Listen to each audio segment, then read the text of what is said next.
umwaka mushya muhire w'ibihumbi 2026, Noheli nziza ku bakunzi ba Gaju Comedy.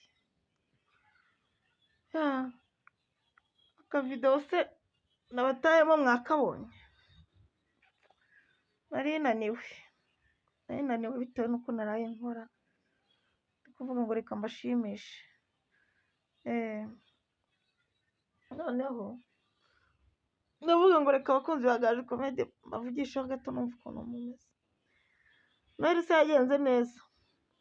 Muri comment muze kuza kubyandikamo, muvuga muti twarariye twaranyweye ewana, ariko nizere ko n'abari bafite icyo bapfa kuri Noheli mwiyunze.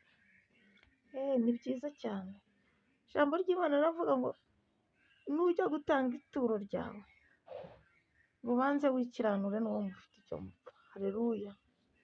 Niyo mpamvu rero bisaba kugira ngo niba ugiye gushima Imana ubanze urebe mugenzi wawe mutameranye neza, mwikiranure.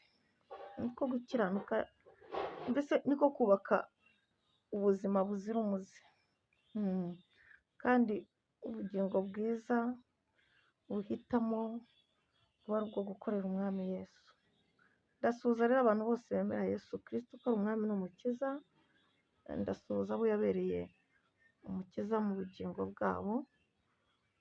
Nsuhuza n'abakunzi ba Gaju Comedy kugira ngo mukomeze kugubwa neza. Ndabakunda rero ni Gaju. Nshimira abakoze subscribe kuri YouTube channel yitwa Gaju Comedy. Hari abajya bansaba ngo ntabwo ngo nabaguriye akantu. Mu Faransa yaravuze ngo la promesse c'est une dette.